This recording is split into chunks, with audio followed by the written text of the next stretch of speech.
Agar mudah memahami cabang dan aliran filsafat dapat dilihat pada tabel berikut.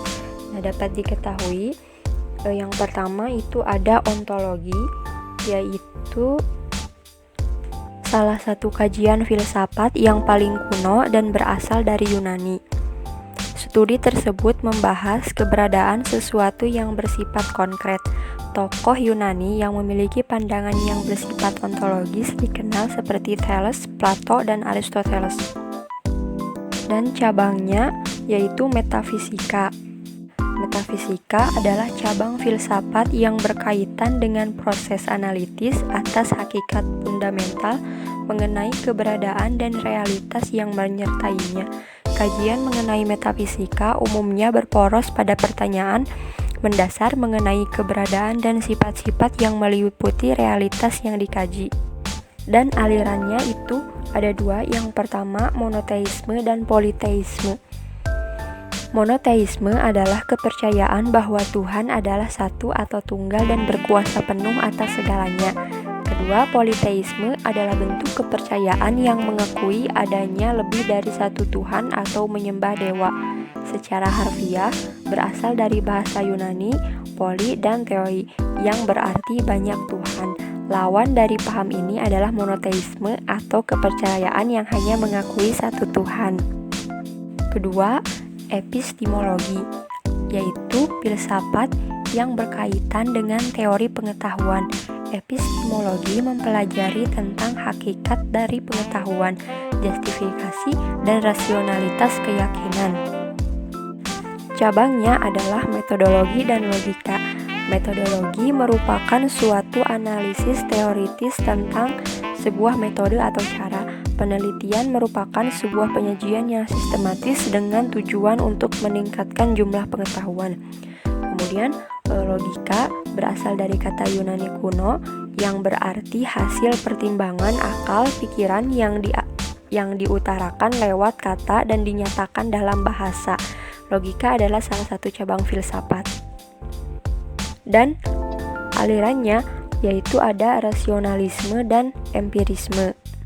Rasionalisme adalah doktrin filsafat yang menyatakan bahwa kebenaran haruslah ditentukan atau didapatkan melalui pembuktian, logika, dan analisis yang berdasarkan fakta, bukan berasal dari pengalaman indrawi. Sedangkan empiris adalah suatu aliran dalam filsafat yang menyatakan bahwa semua pengetahuan berasal dari pengalaman manusia. Empirisme menolak anggapan bahwa manusia telah membawa fitrah pengetahuan dalam dirinya ketika dilahirkan.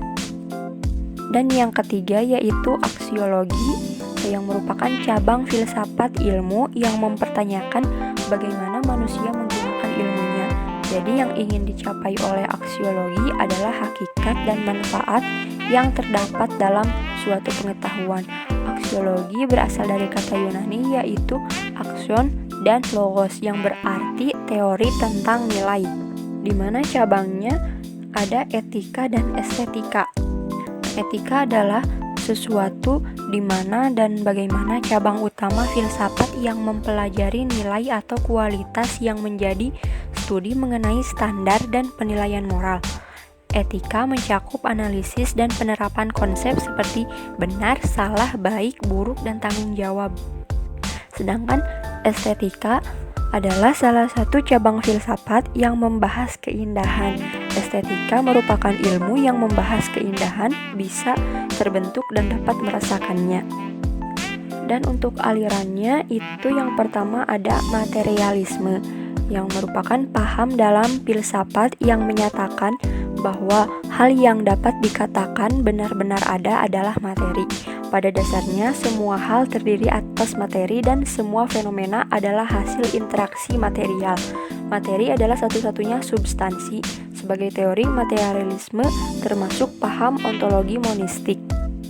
Dan yang kedua ada hedonisme. Hedonisme adalah pandangan hidup yang menganggap bahwa orang akan menjadi bahagia dengan mencari kebahagiaan sebanyak mungkin dan sedapat mungkin menghindari perasaan-perasaan yang menyakitkan. Hedonisme merupakan ajaran atau pandangan bahwa kesenangan atau kenikmatan merupakan tujuan hidup dan tindakan manusia. Kemudian yang ketiga ada romantisme, adalah sebuah gerakan seni, sastra, dan intelektual yang berasal dari Eropa Barat pada abad ke-18 pada masa revolusi industri. Dan yang terakhir yaitu radikalisme, adalah istilah yang digunakan pada akhir abad ke-18 untuk pendukung gerakan radikal. Dalam sejarah, gerakan yang dimulai di Britania Raya ini meminta reformasi sistem pemilihan secara radikal. Gerakan ini awalnya menyatakan dirinya sebagai partai kiri jauh yang menentang partai kanan jauh. Kemudian perkembangan filsafat dalam bentuk skema dapat dilihat dari beberapa tabel berikut. Yang pertama ada skema perkembangan filsafat Yunani dan abad pertengahan. Nah, pada abad min-6 sebelum Masehi berkembang mitologi, yaitu kajian tentang mitos, misalnya mitologi perbandingan, maupun sebuah himpunan atau koleksi mitos-mitos. Dalam folkloristika, suatu mitos adalah kisah suci yang biasanya menjelaskan bagaimana dunia maupun manusia dapat terbentuk seperti sekarang ini. Meskipun dalam pengertian yang sangat luas, istilah tersebut dapat mengacu kepada cerita tradisional. Mitologi terkait dekat dengan legenda maupun cerita rakyat. Mitologi dapat mencakup kisah penciptaan dunia sampai asal mula suatu bangsa. Tidak seperti mitologi, pada cerita rakyat, waktu dan tempat tidak spesifik dan ceritanya tidak dianggap sebagai kisah suci yang dipercaya kebenarannya. Sedangkan pada legenda, pelaku-pelakunya adalah manusia dan meskipun kejadiannya dianggap benar-benar terjadi, dapat mengandung kisah makhluk supranatural dan kejadian luar biasa seperti pada mitologi. Biasanya latar pada legenda adalah masa-masa pada saat manusia sudah ada dan dikaitkan dengan sejarah dan asal mula suatu tempat. Kemudian pada masa Yunani kuno di abad ke-6 sebelum Masehi berkembang Prasokrates. Filsafat Prasokrates adalah filsafat kuno dari Yunani sebelum Sokrates, termasuk aliran filsafat kontemporer setelah Sokrates yang tidak dipengaruhi pemikirannya. Pada era klasik, filsuf Prasokrates disebut fisiologoi. Aristoteles menyebut mereka fisiokoi, karena mereka memikirkan penjelasan alamiah dari suatu peristiwa yang bertentangan dengan teologi kuno yang filosofinya berdasar pada pemikiran supranatural. Kemudian selain Prasokrates ada juga kaum sofis atau sofisme yang merupakan suatu sikap yang berpendapat bahwa kebenaran itu relatif adanya. Disebut demikian karena yang pertama-tama mempraktikannya adalah kaum sofis, nama suatu kelompok cendekiawan yang mahir berpidato pada zaman Yunani kuno. Mereka selalu berusaha memengaruhi khalayak ramai dengan argumentasi-argumentasi yang menyesatkan yang disampaikan melalui pidato-pidato mereka agar terkesan kehebatan mereka sebagai orator-orator ulung. Kemudian pada abad 4 sebelum Masehi, pada masa Helenka Romawi, berkembang filsafat Helenisme, yaitu filsafat Yunani untuk mencari hakikat sesuatu atau sebuah pemikiran untuk mencari suatu kebenaran yang terjadi pada masa Yunani kuno, yaitu pada masa Alexander the Great atau Alexander yang Agung, yang menggabungkan peradaban Yunani dengan peradaban Timur. Pola pikir filsafat Helenisme Yunani pada masa Alexander Agung diantaranya dari periode etik yaitu Epikuros, Stoa, dan Skeptis, dan dari periode religi yaitu Neopitagoras, Pilon, dan Plotinus.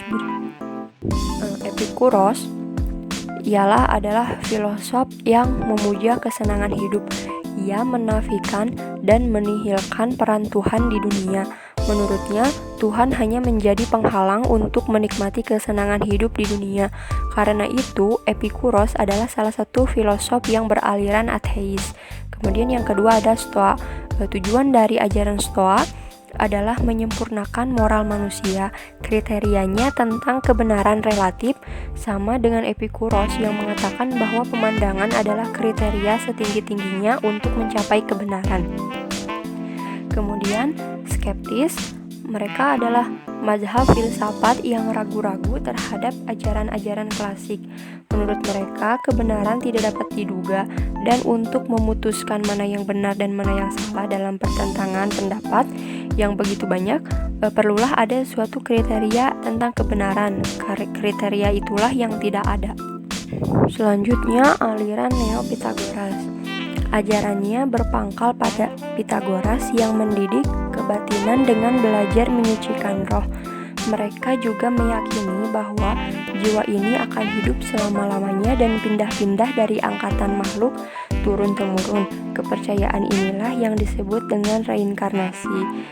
Kemudian aliran Pilon Alexandria, ia adalah seorang pendeta Yahudi.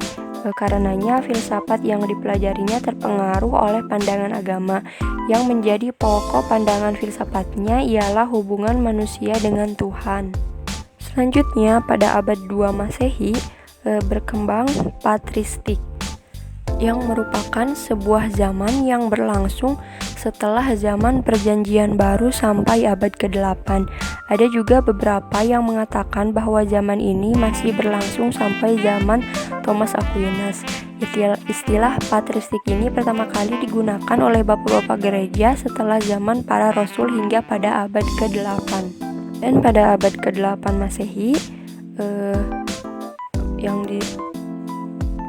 yang berkembang skolatisisme adalah nama sebuah periode pada abad pertengahan yang dimulai sejak abad ke-9 hingga abad ke-15. Masa ini ditandai dengan munculnya banyak sekolah berbasis keagamaan dan banyak pengajar ulung menganalisis pemecahan masalah dogmatis secara rasional. Pada abad ke-14 sampai 15 dikenal dengan abad pembaharuan atau Renaissance di dalam sejarah Eropa yang merupakan masa peralihan dari abad pertengahan ke zaman modern. Renaissance bermula seusai krisis akhir abad pertengahan dan berkaitan dengan perubahan sosial besar-besaran. Dan pada abad ke-17 berkembanglah rasionalisme, yaitu doktrin filsafat yang menyatakan bahwa kebenaran haruslah ditentukan atau didapatkan melalui pembuktian, logika, dan analisis yang berdasarkan fakta, bukan berasal dari pengalaman indrawi. Selain rasionalisme, berkembang pula empirisme, yaitu suatu aliran dalam filsafat yang menyatakan bahwa semua pengetahuan berasal dari pengalaman manusia.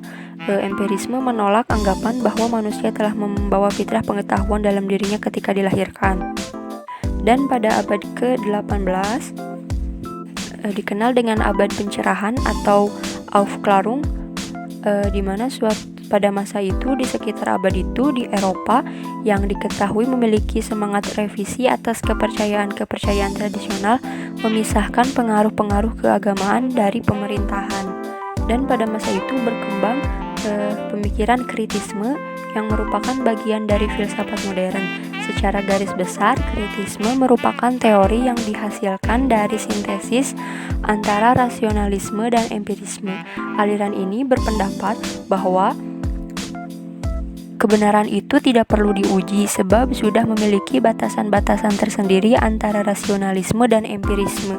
Dan pada abad ke-19 berkembanglah idealisme, sebuah istilah yang digunakan pertama kali di dalam dunia filsafat oleh Leibniz pada awal abad 18. Ini menerapkan istilah ini pada pemikiran Plato seraya memperlawankan dengan materialisme Epikuros. Idealisme berasal dari kata ide yang artinya adalah dunia di dalam jiwa. Jadi pandangan ini lebih menekankan hal-hal bersifat ide dan merendahkan hal-hal yang bersifat materi dan fisik. Realitas sendiri dijelaskan dengan gejala-gejala psikis, roh, budi, diri, pikiran mutlak, bukan berkenaan dengan materi. Selain itu ada juga positivisme, suatu aliran filsafat yang menyatakan ilmu alam sebagai satu-satunya sumber pengetahuan yang benar dan menolak aktivitas yang berkenaan dengan metafisik, tidak mengenal adanya spekulasi. Semua didasarkan pada data empiris. Dan ada juga materialisme, paham dalam filsafat yang menyatakan bahwa hal yang dapat dikatakan benar-benar ada adalah materi. Pada dasarnya, semua hal terdiri atas materi, dan semua fenomena adalah hasil interaksi material. Materi adalah satu-satunya substansi sebagai teori materialisme, termasuk paham ontologi monistik. Dan yang kemudian Marxisme, yaitu sebuah paham yang berdasar pada pandangan-pandangan Karl Marx. Awalnya, Marx menyusun sebuah teori besar yang berkaitan dengan sistem ekonomi, sistem sosial, dan sistem politik. Pengikut teori ini disebut sebagai Marxis. Marxisme adalah teori kelas pekerja dan metode pembebasan diri. Sebagai teori ini didasarkan pada metode analisis sosial ekonomi yang meneliti hubungan kelas dan konflik sosial menggunakan interpretasi materialistis tentang perkembangan sejarah dan pandangan dialektis transformasi sosial. Kemudian yang terakhir yaitu voluntarisme atau kesukarelawanan kesukarelawanan adalah paham yang menyatakan bahwa kehendak adalah kunci untuk segala yang terjadi dalam hidup manusia. Kehendak manusia memiliki kontrol penuh atas apa yang ia anggap baik dan benar. Kehendak manusia menjadi dasar paling fundamental dalam pengambilan keputusan awal. Yang terakhir, skema perkembangan filsafat barat modern, aliran dan tokoh filsafat abad ke-20 atau kontemporer. Yang pertama ada neo-hegelian yang merupakan doktrin dari mazhab idealis filsuf yang menonjol di Inggris Raya dan di Amerika Serikat antara tahun 1870 dan 1920. Nama ini juga kadang-kadang diterapkan untuk mencakup filsafat lain dari periode yang diilhamkan oleh Hegelian, misalnya orang-orang dari Benedetto Croce dan dari Giovanni Gentile. Kemudian yang kedua yaitu neo-Kantian, adalah aliran filsafat idealisme yang muncul di Jerman pada tahun 1860 atau abad ke-19. Nama aliran ini berasal dari dua kata yaitu neo yang berarti baru dan Kant yang diambil dari nama filsufnya Immanuel Kant. Dan yang ketiga ada neo-Marxisme, adalah istilah yang diterapkan pada teori sosial atau analisis sosiologi yang mengacu pada ide-ide Karl Marx, Friedrich Engels, dan unsur-unsur dari tradisi intelektual lain seperti psikoanalisis, sosiologi Weberian, dan anarkisme. Dan yang keempat ada atomisme logis, adalah filsafat alam yang berkembang di beberapa peradaban kuno.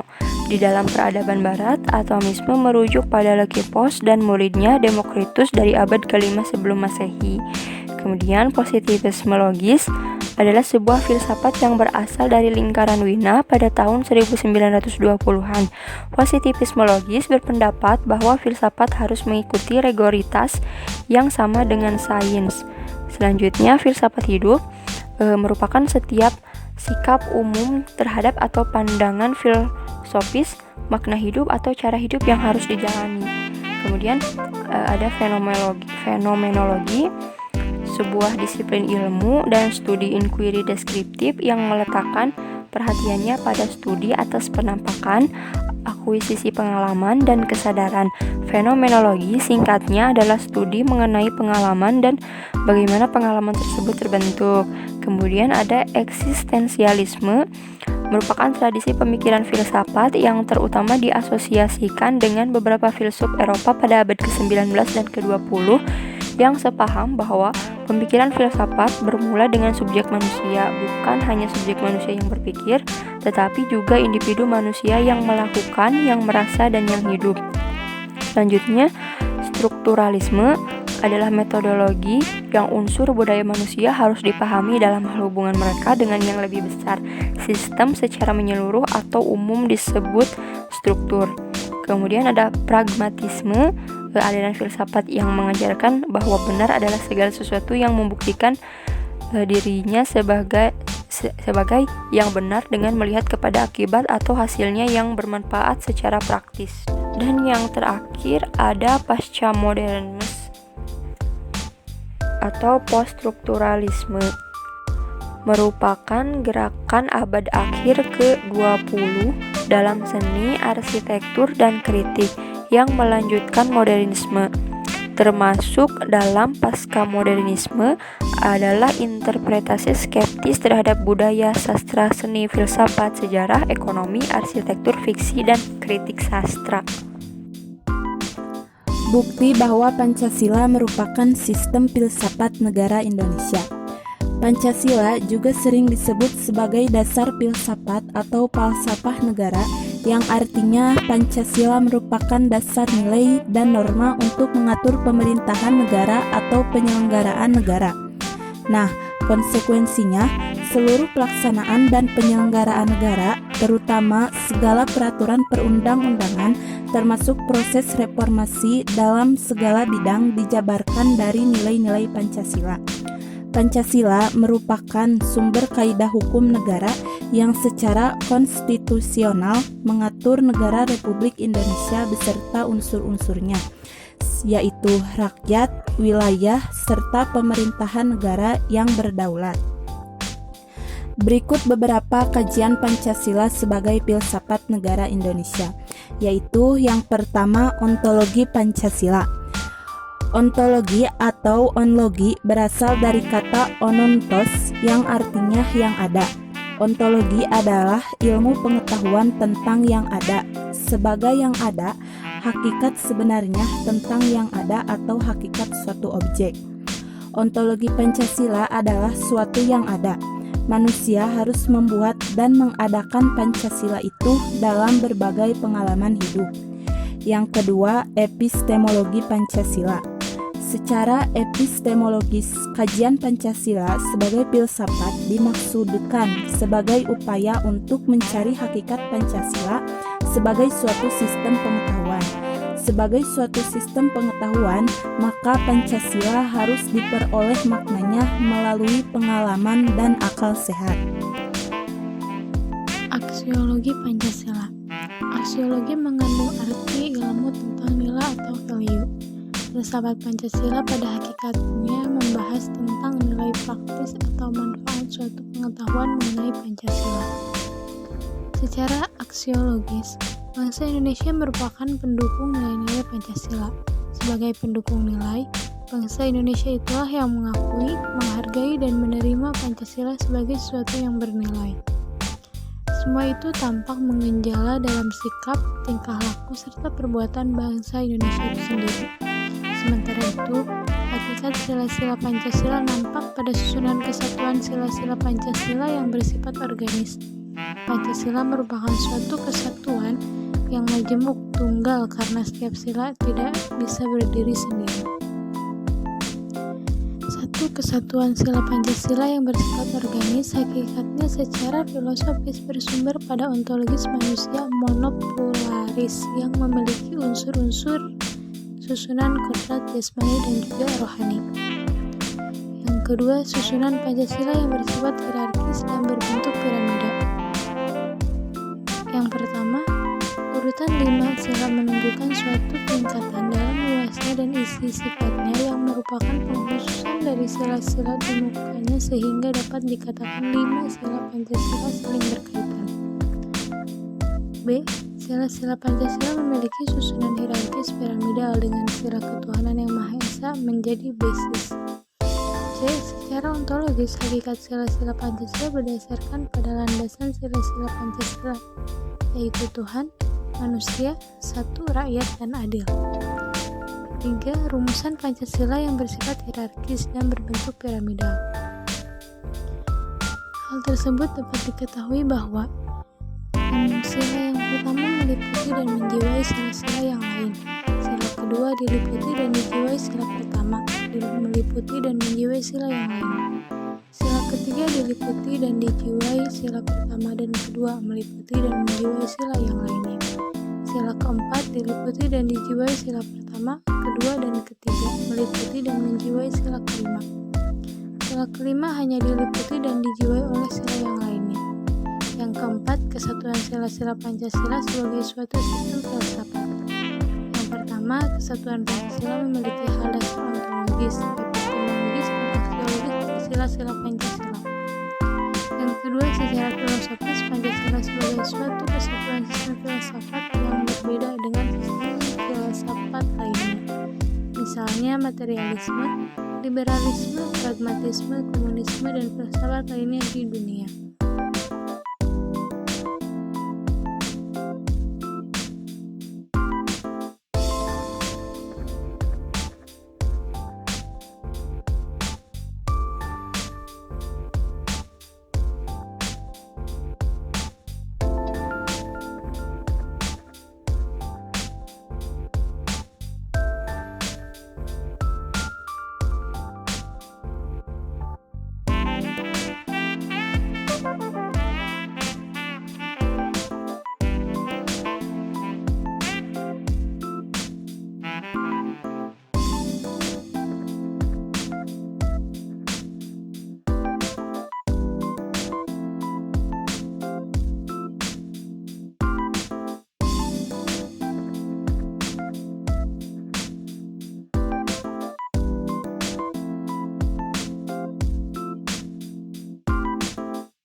Tiga, hakikat atau esensi Pancasila sebagai sistem filsafat.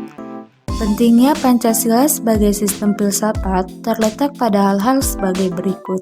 Pertama, hakikat sila ketuhanan terletak pada keyakinan bangsa Indonesia bahwa Tuhan sebagai prinsip utama dalam kehidupan semua makhluk. Artinya, setiap makhluk hidup, termasuk warga negara, harus memiliki kesadaran yang otonom atau kebebasan kemandirian di satu pihak, dan berkesadaran sebagai makhluk Tuhan yang Maha Esa, yang akan dimintai pertanggungjawaban atas semua tindakan yang dilakukan. Artinya, kebebasan selalu dihadapkan pada tanggung jawab, dan tanggung jawab tertinggi adalah kepada Sang Pencipta. Kedua, hakikat sila kemanusiaan adalah manusia monopluralis, yang terdiri atas 3 monodualis, yaitu 1. Susunan kodrat, yakni jiwa dan raga. 2. Sifat kodrat, yakni makhluk individu dan makhluk sosial. 3. Kedudukan kodrat, yakni makhluk pribadi yang otonom dan makhluk Tuhan. Hakikat sila ketiga yakni sila persatuan, terkait dengan semangat kebangsaan.